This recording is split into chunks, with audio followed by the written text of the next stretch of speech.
Cricket खेलती हूँ बच्चों के साथ, हालांकि मुझे आता नहीं, जैक ऑफ ऑल ट्रेड्स हूँ, लेकिन मास्टर ऑफ नन नहीं हूँ। सिंगिंग का मुझे अच्छा लगता है, तो बच्चों के साथ गायकी, और गिटार भी मैंने खरीदा, वो भी प्ले किया। बैडमिंटन खेलती हूँ। तो बच्चे इन्वॉल्व बहुत होते हैं। मैं यहाँ ये बताना चाह रही हूँ सारी चीज़ों से कि इन्वॉल्वमेंट ऑफ टीचर होना चाहिए क्लासरूम में।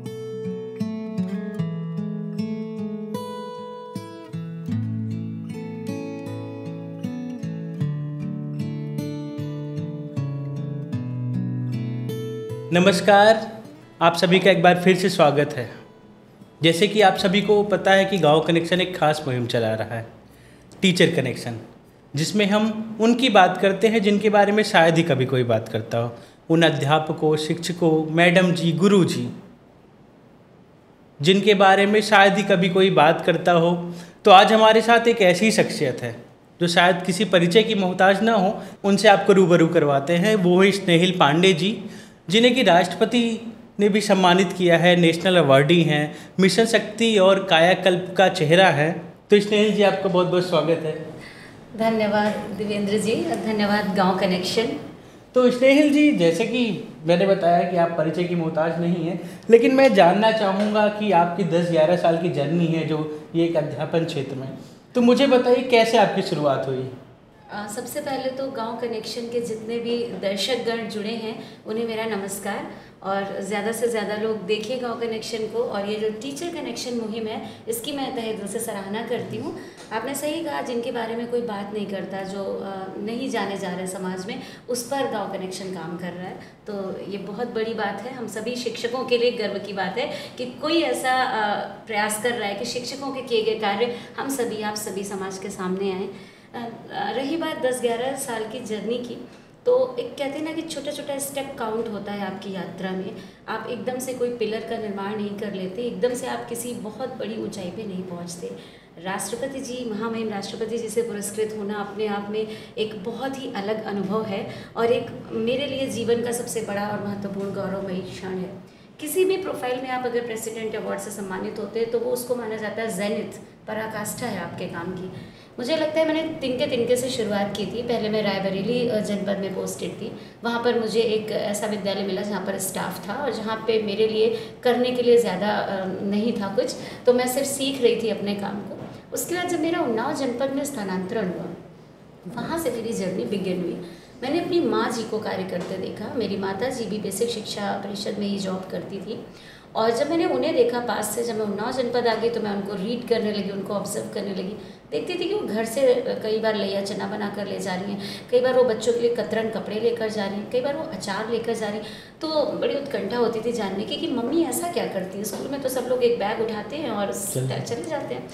एक दिन फिर ऑब्जर्व करने का मौका मिला, विद्यालय जाने का अवसर मिला। देखा कि मेरी माँ जो बालिकाएं हैं जो विद्यालय छोड़ चुकी है, उनके पास जाती है, कभी खेत में, कभी खलिहान में, कभी उनके घर, और उनसे जुड़ती, उनकी अभिरुचि के हिसाब से उनको चीज़ें सिखाती। किसी को सिलाई, किसी को कढ़ाई, किसी को अचार बनाने की ट्रेनिंग दे रही। तो मैं समझी कि शिक्षा विद्यालय के बाहर भी दी जाती है और बहुत ज़्यादा प्रयास करने होते हैं। फिर एकदम से मैंने अपने को बदला, मम्मी की तरह काम करने का सोचा, उनके पद चिन्हों पे चली, और आज परिणाम आपके सामने है कि 5 से 6 वर्षों की जर्नी में सोहरामऊ नवाबगंज उन्नाव में मैं पोस्टेड हूँ। वहाँ पर मैंने अपने विद्यालय को इंग्लिश मीडियम स्कूल बनाया हुआ है, जो कि सरकार द्वारा चयनित था। उत्कृष्ट विद्यालय पुरस्कार भी उसे मिला है। 1,20,000 रुपये की धनराशि मिली सरकार के द्वारा, जो बहुत बड़ी बात है।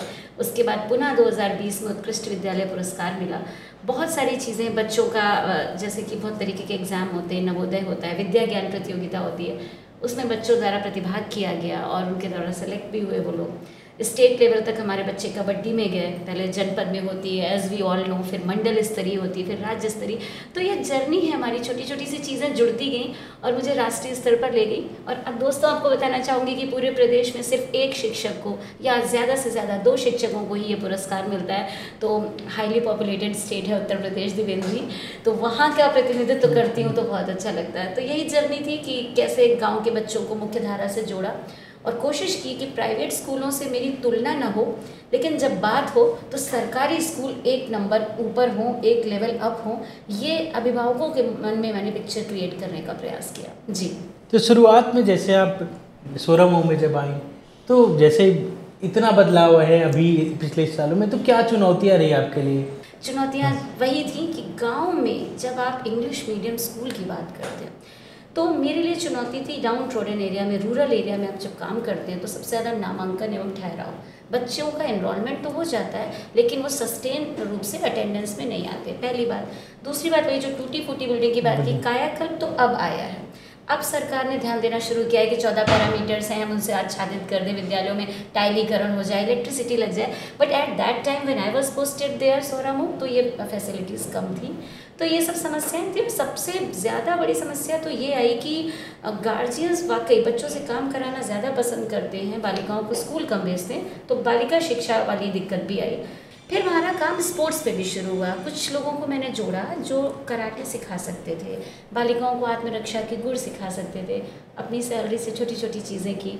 एक महिला अभिभावक को रखा जिनके बच्चे हमारे यहाँ पढ़ते थे। लोगों को बहुत कम ऐसा लगता होगा राष्ट्रपति पुरस्कार यूँ मिल गया, बड़े single efforts are counted in this journey. तो उसको मैं 1500, कभी 2000, कभी 1000 ऐसे ऑनरेरियम अपनी तरफ से देती थी। तो वो क्या करती थी, फाउंडेशनल लर्निंग, पढ़ी लिखी थी महाराष्ट्र बोर्ड से, तो बच्चों को तौर तरीके सिखाती थी, मैनर्स सिखाती थी। फिर मैंने एक व्यक्तिगत मुहिम स्टार्ट की, वो है साइकिल डिस्ट्रीब्यूशन। ये सब आप कहेंगे इसका क्या था रोल? इसका रोल था हमारे यहाँ नामांकन बढ़ा, एक समय तो जनपद में सबसे ज़्यादा हो गया था, highest enrolment in the Unnao district, 276 बच्चे हो गए, 3 शिक्षक हैं, मैं प्रधान शिक्षिका। तो क्या हुआ, साइकिल देना शुरू किया कि बालिकाओं का कैसे नामांकन बढ़े।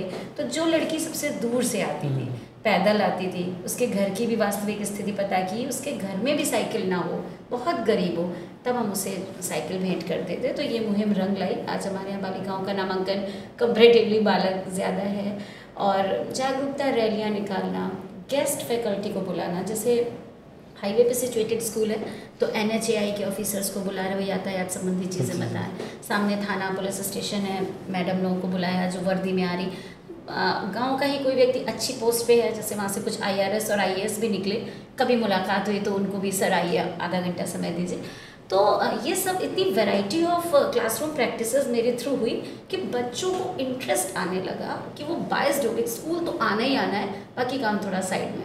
और क्रिकेट खेलती हूँ बच्चों के साथ, हालांकि मुझे आता नहीं, जैक ऑफ ऑल ट्रेड्स हूँ, लेकिन मास्टर ऑफ नन नहीं हूँ। सिंगिंग का मुझे अच्छा लगता है, तो बच्चों के साथ गायकी, और गिटार भी मैंने ख़रीदा, वो भी प्ले किया। बैडमिंटन खेलती हूँ। तो बच्चे इन्वॉल्व बहुत होते हैं। मैं यहाँ ये बताना चाह रही हूँ सारी चीज़ों से कि इन्वॉल्वमेंट ऑफ टीचर होना चाहिए क्लासरूम में। तो जैसे ये तो अपनी आपने जर्नी बताई, लेकिन जब आपको राष्ट्रपति ने सम्मानित किया, आप नेशनल अवार्डी हैं, तो उसके बाद क्या बदलाव है? क्योंकि जब एक नाम जुड़ जाता है, इतना बड़ा सम्मान मिल जाता है, तो उम्मीदें भी लोगों की बढ़ जाती हैं। एक एंटरप्रेन्योरशिप एम्बेसडर का मुझे खिताब मिला, अवार्ड मिला इसके लिट के थ्रू। तो एंटरप्रेन्योरशिप, जैसा कि आप लोग समझते होंगे, आजीविका से संबंधित। तो जैसे कुछ बालिकाएं पढ़ाई छोड़ चुकी हैं, बड़ी हो गई, किशोरावस्था में है, तो उनको आप वो सिखा सकते हैं जिनमें उनका इंटरेस्ट है। सपोज दैट उन्हें पेंटिंग में या पॉटरी मेकिंग में या कठपुतली मेकिंग में, तो उसकी तरफ उन्हें थोड़ा बढ़ाना, पुश बैक करना, मेंटोरिंग जिसे कह सकते हैं, उस पर मैंने काम शुरू कर दिया, जो कि अभी तक मैं नहीं करती थी। फिर लाइब्रेरी का कॉन्सेप्ट मेरे यहाँ, जैसे मैंने एक सामुदायिक लाइब्रेरी ओपन की है, जिसमें जो आपके पास किताबें एक्स्ट्रा हो घर में, चाहे वो फटी चिथड़ा हो गई, उनको रख जाइए, और अगर वहाँ से आपको कोई कॉमिक बुक या स्टोरी बुक पसंद आ रही है तो ले जाइए। हम कोई हिसाब किताब नहीं करते उसका, जो मन हो लीजिए दीजिए। तो जॉय ऑफ शेयरिंग के तहत ये चल रहा है।